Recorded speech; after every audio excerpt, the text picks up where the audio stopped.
Friends, good morning. అందరూ ఎలా ఉన్నారు ఫ్రెండ్స్? బాగున్నారా? ఈరోజు సాటర్డే కదండి. నేనైతే పూజ ఎలా చేసుకున్నానండి చూడండి.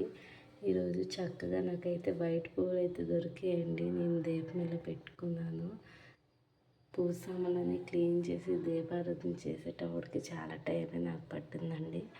ఈరోజైతే ఇలా పువ్వులతో నేను అలంకరించుకున్నాను. లక్ష్మీదేవికి మందార పువ్వులు, రెడ్ పువ్వులు, ఏవైనా గులాబీ పువ్వులు అయినా సరే చాలా బాగుంటాయండి. మీరు కూడా ఈరోజు పూజ చేసి ఉంటే కామెంట్ చేయండి, అలాగే లైక్ చేయండి. నా వీడియో చూసినందుకు చాలా థ్యాంక్స్ అండి. నేనైతే ఈరోజు కీర అనేది చేసుకున్నానండి నైవేద్యం పెట్టడానికి.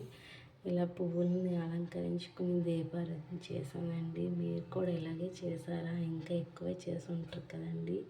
శివుడికి అయితే తెల్లని పువ్వులు అంటే మహా ఇష్టం అండి. అందుకే ఈ పువ్వులు అయితే నాకు ఇలా దొరికాయి. నేనైతే ఇవి కొనలేదండి. కింద నాకు బాల్కనీ ఉంది, అక్కడైతే పువ్వులన్నీ ఏరుకొని వచ్చి తీసానండి. ఇలాగా దీన్ని ఇలాగా అలంకరించుకున్నాను.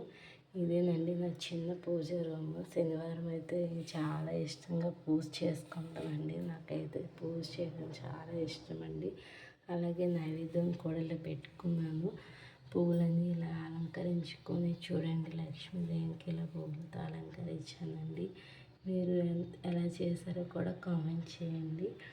సాటర్డే నేను చేసుకున్న పూజ అయితే ఇలా ఉందండి. మార్నింగ్ చాలా ఎర్లీగా లేచి ఇల్లు అంతా క్లీన్ చేసుకున్న పూజ అయితే నేను ఎలా చేసుకున్నాను. దీపారాధన చేసుకోవాలంటే చాలా ఇష్టం అండి. సూర్యోదయం ముందు దీపారాధన చేసుకుంటే ఇంకా మంచిది. ఎందుకంటే ఇప్పుడు రసదం కూడా వచ్చేస్తుంది కదండి. అందుకే దీపారాధన కూడా చేసుకోవాలి. రేపే ఆదివారం అండి. శ్రీకాకుళంలో ఆదివారం, సోమవారం, మంగళవారం 3 రోజులు రథసప్తమి ఉత్సవాలు అనేవి జరుగుతున్నాయి. మీరు ఎవరైనా శ్రీకాకుళంలో ఉంటే నాకు కామెంట్ చేయండి ఫ్రెండ్స్.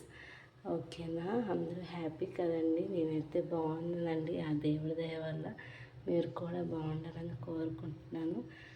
ఇలా పూజ చేసుకుంటే మనసు అయితే ప్రశాంతంగా ఉంటుందండి. హ్యాపీగా కూడా ఉంటుంది.